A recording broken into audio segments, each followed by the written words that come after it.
अभी हमारे मन में आया कि हम आपको आज गंगा दशहरा है, थोड़ी सी गंगा जी की चर्चा करें और गंगा जी की जो प्रसिद्ध चर्चा है वो तो आप सब जानते हैं कि गंगा जी कैसे प्रकट हुई, कमंडल में आई, भगीरथ जी कैसी कठोर तपस्या करके गंगा जी को लेके आए। ये सब तो आपने सुना ही है, किंतु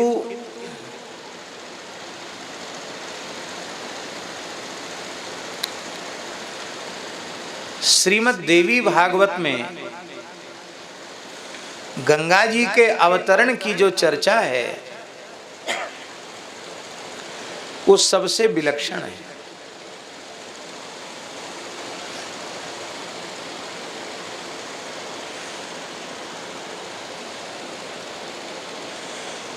अब यदि हम ग्रंथ खोल करके उसको बोलें तो कितना भी संक्षिप्त करेंगे तो हमको 1 घंटे का समय चाहिए और 1 घंटे का समय अब मिल नहीं सकता। इसलिए हम अत्यंत संक्षेप में ही वर्णन कर रहे हैं।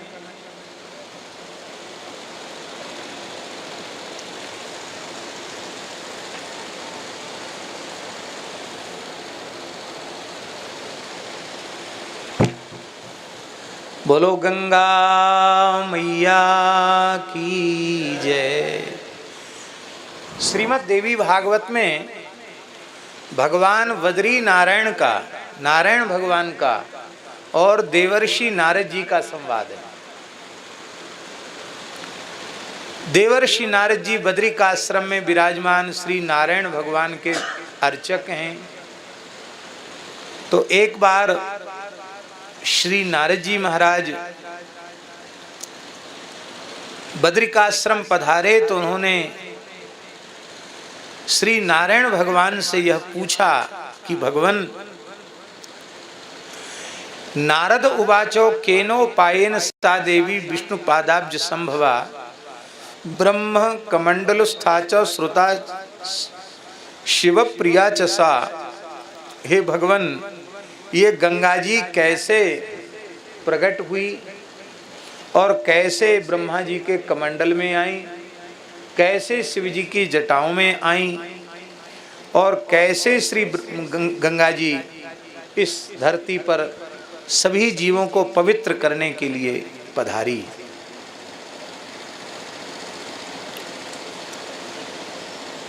श्री नारायण भगवान ने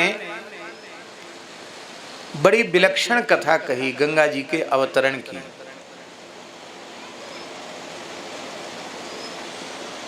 कथा इस प्रकार की है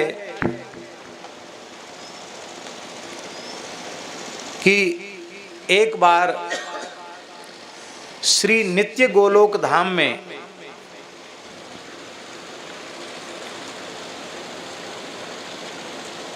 ब्रह्मा जी दर्शन करने के लिए पधारे,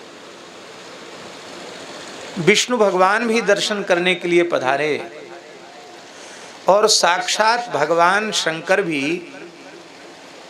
दर्शन करने के लिए पधारे।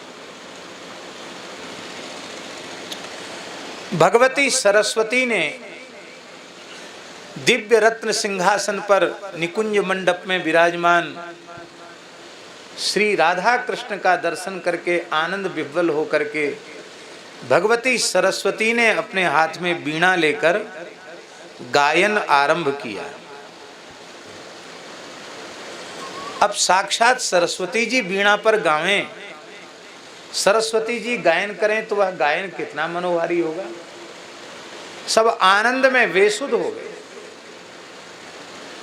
प्रिया प्रियतम श्री राधा कृष्ण भगवान को भी बहुत आनंद मिला। जब कोई गोष्ठी होती है गुणियों की और उस गोष्ठी में कोई महान गुणी बैठा हो तो सबकी नजर उसकी ओर जाती है। लोग कहते अरे आप भी गाइए ना, कुछ आप भी कुछ कहिए। किसी मंच पर कोई विशिष्ट विद्वान विराजमान हो और वहाँ बड़े बड़े विद्वानों का वक्तव्य चल रहा हो, तो जो उस विद्वान की गरिमा महिमा को समझते हैं उनकी इच्छा जरूर होती है कि भले ही 5-7 मिनट ही सही, पर इनको भी समय दिया जाना चाहिए।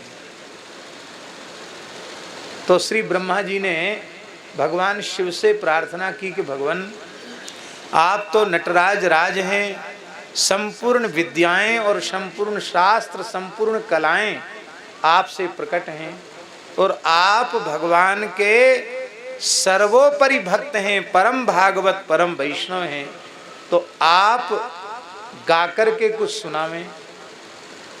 ब्रह्मा जी ने आग्रह किया शंकर जी से कि आप भी गाइए। सरस्वती जी तो गा चुकी, सरस्वती जी का गायन तो संपन्न हो गया, आप भी गाइए।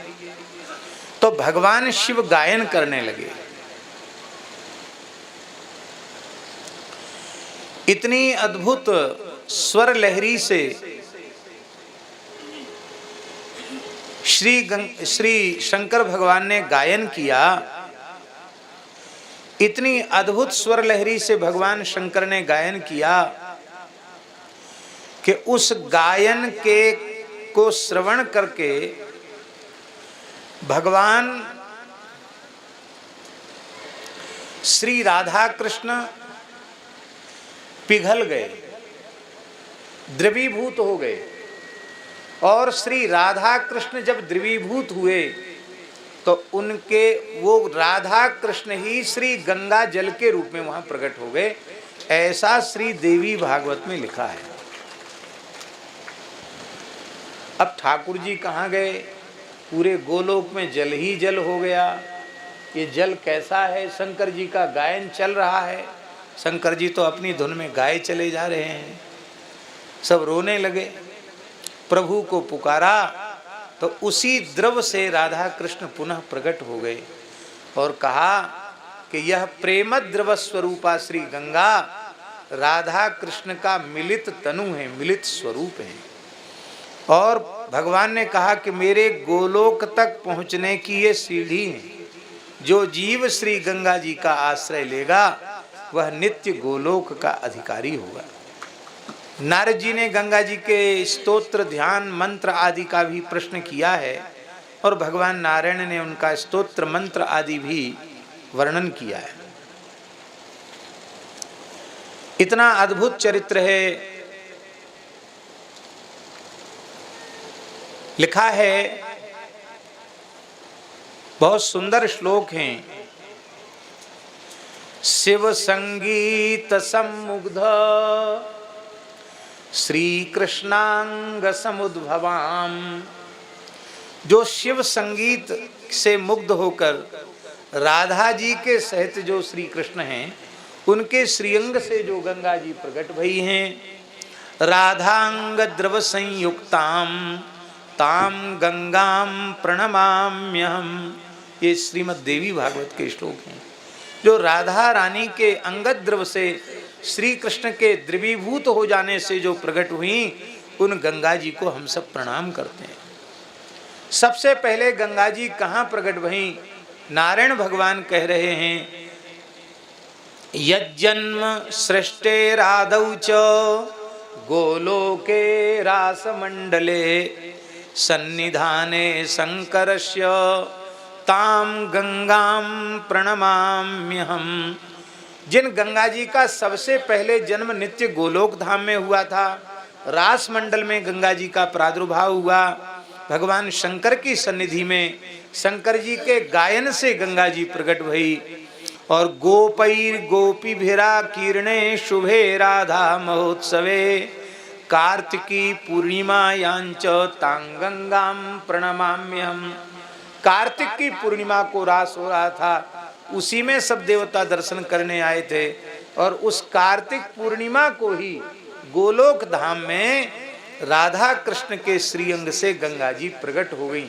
राधा कृष्ण ही पिघलकर गंगा जी के रूप में प्रकट हो गए। अब ये कथा बहुत से लोग कहेंगे कि एकदम नवीन कथा है, और हमारे वृंदावन के जो रसिक भक्त हैं, वैष्णव हैं, उनके लिए तो ये सुनकर के बहुत आनंद होता, बड़ा आह्लाद होता है कि गंगा जी साक्षात राधा कृष्ण का द्रवीभूत स्वरूप ही है। गंगा जी गोलोक धाम में 1 करोड़ योजन लंबी नदी के रूप में प्रकट हुई और 1 लाख योजन चौड़ी और 1 करोड़ योजन लंबी श्री गंगा जी गोलोक में प्रकट हुई। ऐसी गंगा जी को हम प्रणाम करते हैं। गंगा जी ने गोलोक को समावृत कर लिया। ऐसी श्री गंगा जी, अनेक श्लोक हैं। ताम गंगाम प्रणमाम में, हम पाताल में इस रूप में हैं, ब्रह्मलोक में इस रूप में हैं। ऐसी गंगा को हम प्रणाम करते हैं। गंगा जी की महिमा क्या है?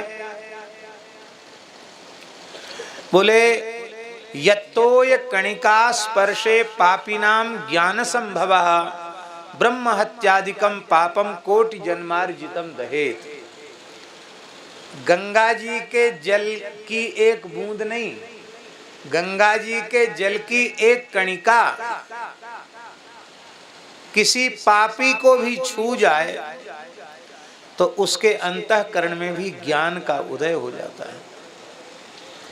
पूज्य स्वामी संपूर्णानंद जी कहते थे कि हमने अपने जीवन में अनुभव किया है कि कोई भी व्यक्ति कोई भी साधक गंगा जी के किनारे चलता रहे, गंगा जी के तट का आश्रय ले, तो बिना पढ़े लिखे उसे भगवत तत्व का ज्ञान हो जाएगा।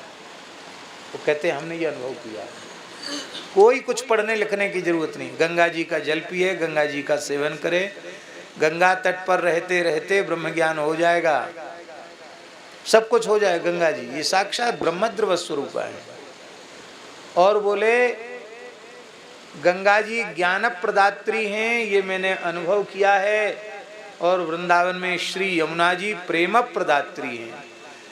चाहे जितना रूखा सूखा वज्र हृदय का व्यक्ति गंगा यमुना जी का सेवन करे, उसका हृदय भी सरस हो जाएगा। यमुना जी प्रेम प्रदात्री हैं, भक्ति प्रदात्री हैं।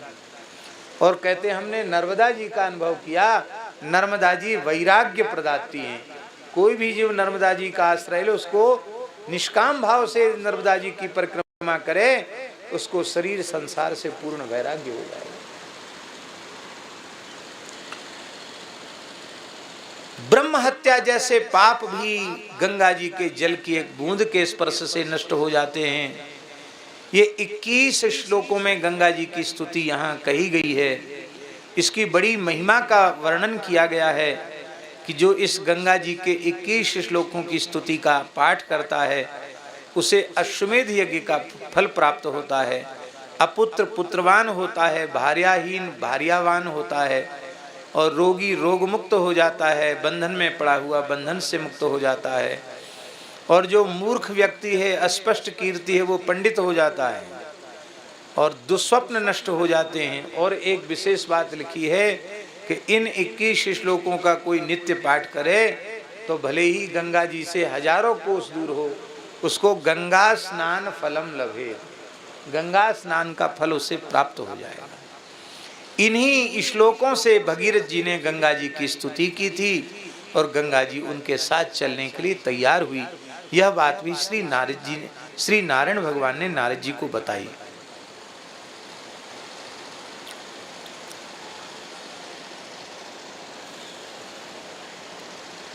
नारद जी ने कहा कि महाराज आपने रास मंडल में गंगा जी का प्राकट्य बताया, तो एकदम संक्षेप में ही कह दिया, थोड़ा सा तो आप बतावें कि कैसे क्या हुआ। तो श्री नारायण भगवान वर्णन कर रहे हैं, एतस्मिन्नन्तरे कृष्ण संगीता च सरस्वती जगौ सुंदर तालेन वीणया च मनोहरम। सरस्वती ने गायन किया सुंदर राग ताल से, स्वर से। तो श्री ब्रह्मा जी ने प्रसन्न होकर सरस्वती को हार दे दिया। भगवान शिव ने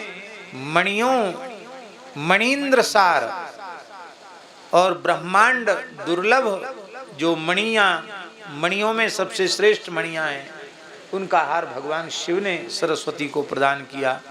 भगवान श्री कृष्ण ने सरस्वती जी को प्रसन्न होकर उनके गायन पर कौस्तुभ मणि प्रदान की और श्री राधा रानी ने अपना दिव्य हार श्री सरस्वती जी के गले में डाल दिया।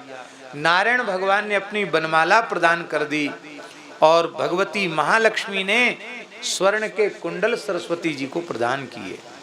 भगवती दुर्गा नारायणी ईशानी ने और ब्रह्म भक्ति प्रदान की है। और इसी बीच में भगवान शंकर के चरणों में ब्रह्मा जी ने प्रार्थना की है कि भगवान सरस्वती जी का गायन तो सबने सुना, पर आपका भी गायन इस सभा में होना चाहिए। तो जगऊ श्री कृष्ण संगीतम रासोल्लास समन्वितम, भगवान शिव ने रास के पद गाए और इतना अद्भुत शंकर जी ने गाया कि मूर्छाम प्रापुसुरा सर्वे चित्रपुत्तलिका था। जितने देवता थे वो मूर्छित हो गए, जैसे चित्रपुत्तलिका हो, चित्र में बनाई हुई कोई पुत्तलिका हो, ऐसे चित्र लिखित से रह गए। और उस समय सब भाव समाधि में चले गए, चारों ओर जल ही जल हो गया, राधा कृष्ण दिखाई नहीं पड़े। तब गोप गोपी देवता सब रुदन करने लगे और उसी समय उसी दिव्य जल से वो राधा कृष्ण ही पिघलकर गंगा जी हो गए थे और उसी जल से पुनः श्री राधा कृष्ण प्रकट हो गए। ब्रह्मादि देवताओं ने भगवान की स्तुति की और वह भगवती गंगा बहुत समय तक गोलोक धाम में ही विराजी। और भगवान ने कहा कि जो गंगा जी का सेवन करेंगे वे सबके सब गोलोक धाम के अधिकारी हो जाएंगे। ये भगवान ने उस समय घोषणा की है, भगवान श्री कृष्ण ने। और महाराज जी एक बात लिखी है कि जो गंगा जी का हाथ, गंगा जी का जल हाथ में लेकर झूठ बोलता है, झूठी गवाही देता है, मिथ्या संकल्प करता है, वो जब तक ब्रह्मा जी की आयु है तब तक उसे कालसूत्र नाम के नरक में यातना भोगनी पड़ती है। ऐसी इसलिए गंगा जी के तट पर बहुत सावधानी पूर्वक निवास करना चाहिए। ऐसी भगवती पूज्या श्री गंगा जी हैं। बोलो गंगा मैया की जय। अब गंगा जी तो जल रूप में तो प्रकट हो गई और उसी जल से गंगा जी आधि दैविक स्वरूप में भी प्रकट हो गई। नारायण भगवान वर्णन कर रहे हैं, उनका आधि दैविक स्वरूप बड़ा सुंदर है। साक्षात भगवान की प्राण वल्लभा है गंगा जी, इसलिए बड़ा दिव्य गौर वर्ण है श्री गंगा जी का। और उनके नखशिख सौंदर्य का यहाँ वर्णन किया गया, बड़ा दिव्य सौंदर्य है श्री गंगा जी का। और वो गंगा जी एक युवती के रूप में, नव किशोरी के रूप में गंगा जी प्रकट हो गई। अब प्रकट होकर के श्री कृष्ण के निकट विराजमान हो गई और श्री कृष्ण के निकट विराजमान होकर के बड़े प्रेम भरी चितवन से श्री कृष्ण के मुखारविंद की ओर गंगा जी देखने लगी। दर्शन करते करते रास विहारी श्री कृष्ण का गंगा जी को इतना आनंद हुआ कि मूर्छिता प्रभु रूपेणो पुलकांकित विग्रह, गंगा जी मूर्छित सी होने लगी भगवान की रूप माधुरी का पान करते करते। उसी समय श्री राधा रानी वहां पधारी तो उन्होंने देखा कि अरे श्री कृष्ण के बाएं अंग में कौन विराजमान है, ये बामांग तो मेरे लिए सुरक्षित है। अब वहां गंगा जी बैठी थी और ये कौन गोपी है, कौन सखी है जो इतनी धृष्ट है, जो मेरे अनुगत्य के बिना, मेरी अनुमति के बिना मेरे प्राण जीवन धन की रूप माधुरी का पान कर रही है। ये सब लीला है। ये लीला न होती तो गंगा जी हम धरती के जीवों को सुलभ कैसे होती, इसलिए ये सब लीला है। वहाँ भगवान का दिव्य धाम, उसमें काम क्रोध थोड़ा ही है, पर गंगा जी को धरती पर आना तो उसके लिए कुछ न कुछ तो नाटक करना पड़ेगा कि नहीं। ये सब हम लोगों के कल्याण के लिए लीला है। भगवती श्री राधा रानी वहाँ पधारी और श्री कृष्ण ने उनको उठ करके आलिंगन दिया, अपने निकट विराजमान किया लेकिन श्री राधा रानी के नेत्र कुछ अरुण वर्ण के हो रहे थे। उनकी भ्रुकुटी से ऐसा लग रहा था कि वे मानवती हो गई हैं, उनको मान हो गया है। और उन्होंने कहा, हाँ, गंगा जी ने भी उठ करके उनकी स्तुति की, क्योंकि गोलोक की स्वामिनी है श्री राधा रानी। लेकिन राधा रानी का रोष कम नहीं हुआ।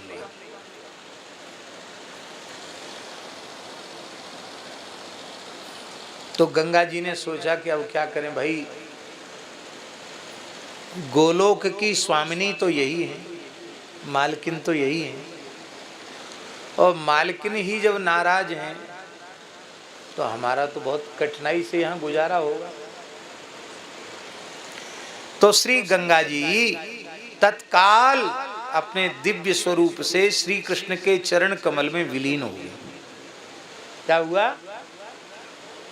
श्री कृष्ण के चरण कमल में ध्यानेन शरणायत्ता, श्री कृष्ण चरणाम्बुजे, और श्री कृष्ण ने गंगा जी को अपने हृदय में, अपने चरण में श्री गंगा जी को स्थान दिया।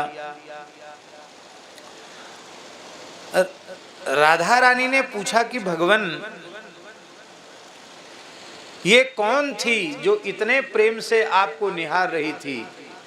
कहा, स्वामिनी जी आप खुद भूल गई, शिवजी के गायन से हमारे तुम्हारे श्रीअंग से ही गंगा जी का प्रादुर्भाव हुआ। वही गंगा जी अपने आधिदैविक स्वरूप में थी। लेकिन राधा रानी ने कहा कि संग्रह्ये माम प्रियाम इष्टाम गोलोकाद गच्छ लंपट, अन्यथा नहीं भद्रम ते भविष्यति ब्रजेश्वर। आपको तो अब जाना ही पड़ेगा, गोलोक से बाहर जाना पड़ेगा। तब श्री राधा रानी यह बोल गई। इसके बाद उन्हें भी पश्चाताप हुआ कि हमने क्या कह दिया। भगवान ने कहा, कोई चिंता की बात नहीं है, श्री गंगा जी तो निरंतर एक रूप से गोलोक धाम में निवास करेंगी। आपको गंगा सखी का वियोग कभी होगा नहीं, और एक रूप से वे भगीरथ जी की प्रार्थना पर ब्रह्मा जी के कमंडल से आविर्भूत होकर के शिवजी की जटाओं को धन्य करती हुई गंगा जी धरती पर आकर के पापी जीवों का कल्याण करेंगे। बोलो श्री गंगा मैया की जय। इस प्रकार से गंगा जी की बड़ी अद्भुत स्थिति है। गंगा जी की, ये गंगा जी को पहले भगवान ने, वैसे भागवत जी में लिखा है कि भगवान के चरण को धोया ब्रह्मा जी ने, वामन भगवान के चरण को, और गंगा जी प्रकट हुई। लेकिन देवी भागवत में लिखा है कि भगवान श्री कृष्ण ने अपने चरणों से गंगा जी से कहा कि तुम कमंडल में विराजमान हो। तो भगवान श्री कृष्ण ने स्वयं नित्य गोलोक से अपने चरणों से गंगा जी को प्रकट, जो क्योंकि गंगा जी चरणों में ही विलीन हो गई थी, इसलिए उनको कमंडल में विराजमान किया। और कालांतर में भगीरथ जी ने तपस्या करके ब्रह्मा जी को प्रसन्न किया। ब्रह्मा जी बोले, हम कमंडल से गंगा जी को छोड़ तो देंगे, लेकिन धरती पर इसे धारण कौन करेगा? तो शंकर जी ने गंगा जी को अपनी जटाओं में धारण किया, और वे त्रिभुवन पावनी गंगा इस धरती पर प्रवाहित हो रही हैं। बोलो गंगा मैया की जय। इस प्रकार से गंगा जी की महिमा के इतने श्लोक हैं और इतना विस्तृत यह प्रकरण है कि इसका वर्णन थोड़े समय में नहीं किया जा सकता है। इतना विस्तृत, कई अध्यायों में श्री गंगा जी का महात्मा, गंगा जी का मंत्र, गंगा जी का स्तोत्र, गंगा जी का कवच, गंगा जी का ध्यान, बड़ा विस्तृत वर्णन। हमारे आज की इस विलक्षण कथा के कहने का प्रयोजन यही है कि आप गौरी शंकर के उपासक हैं तो ये साक्षात गौरी शंकर हैं। आप लक्ष्मी नारायण के उपासक हैं तो ये साक्षात द्रवीभूत लक्ष्मी नारायण हैं। आप श्री युगल वर श्यामा श्याम के उपासक हैं तो पुराण के प्रमाण के अनुसार ये साक्षात प्रवाहित युगल का स्वरूप है। और आप श्री सीताराम जी के उपासक हैं, तो श्री सीताराम जी की कृपा करुणा ही श्री गंगा जी के रूप में प्रवाहित होकर के सारे जीव जगत को कृतकृत्य कर रही है, कृतार्थ कर रही है। बोलो गंगा मैया की जय।